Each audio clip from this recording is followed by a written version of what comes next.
Jovem Pan na Europa. Direto de Londres, Ulisses Neto.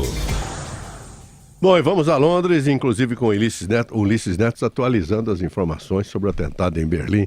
Bom dia, Ulisses. Bom dia, Joseval. Bom dia a todos que acompanham o Jornal da Manhã. Aqui em Londres o tempo abriu, né? A temperatura subiu um pouquinho, 8 graus agora, com sol. Um dia que ficou bonito nesta quinta-feira aqui na capital britânica.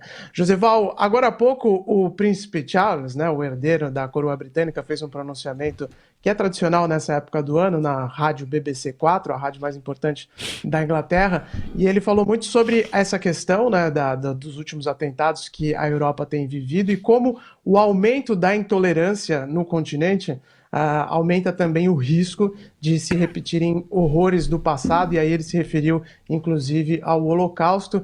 Então, tentando, nessa época do ano, o príncipe Charles utilizar os últimos incidentes para tentar aumentar aqui o sentimento entre os povos europeus de paz e de tolerância, aquela mensagem que é típica da época de Natal. Mas lá na Alemanha continua a caçada pelo responsável ao ataque da segunda-feira. A polícia identificou esse suspeito que disse que o nome deles é Anis Amri, tem 24 anos de idade e conseguiu identificar o suspeito porque ele deixou um documento dentro do caminhão que foi utilizado neste ataque. Agora, o mais importante dessa história toda é que o suspeito já tinha sido monitorado pela polícia desde o início do ano. Inclusive, chegou a ser detido durante este ano, mas a polícia não tinha provas para mantê-lo na prisão, acabou liberando, e esse ataque ocorreu na segunda-feira. A polícia está oferecendo 100 mil euros de recompensa para quem der informações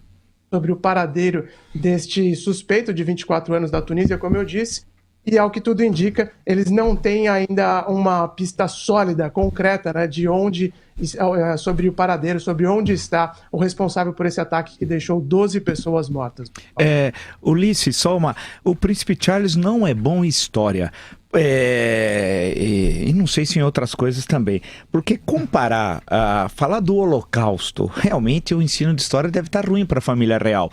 Comparar o Holocausto à questão que se coloca hoje na Europa em relação aos muçulmanos, especialmente, né, que é a chegada dessa grande leva de imigrantes refugiados, grande parte refugiados de guerra, não tem nenhuma comparação com o Holocausto. O Holocausto, você tem uma política de Estado, no caso a partir de 1941, né, especialmente, já durante a Segunda Guerra Mundial, de extermínio dos judeus. Evidentemente que campos de concentração são criados já na Alemanha, o primeiro em Dachau, em março de 1933. No final de janeiro, o Hitler vira chanceler do Reich, 2 meses depois já é criado o primeiro.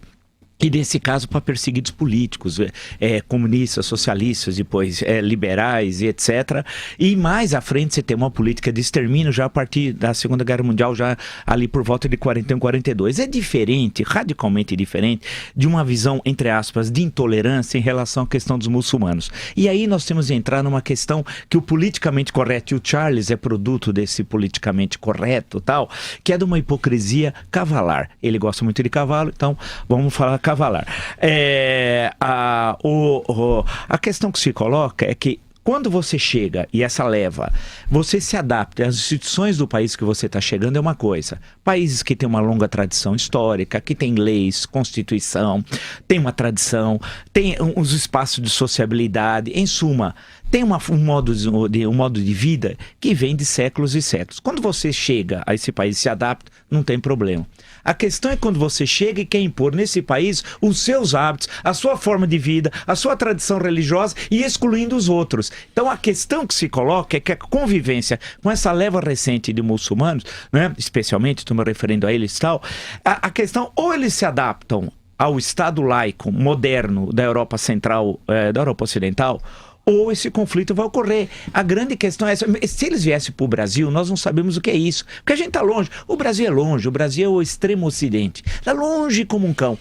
Se eles entrassem no Brasil hoje, proporcionalmente 4, 5 milhões de estrangeiros, e quisessem impor o seu modus vivendi aqui no Brasil, nós íamos rejeitar. Então é necessário entender um pouco essa questão, que é complexa, que envolve questões de todas as ordens, inclusive a principal, solucionar a questão do Oriente Médio, né, a questão do Oriente Médio, né, que é a raiz disso tudo. Agora, comparar com o Holocausto, ou seja, a perseguição e morte de 6 milhões de judeus em campos de extermínio, né, alguns célebres como Treblinka, mas não só, é uma enorme bobagem.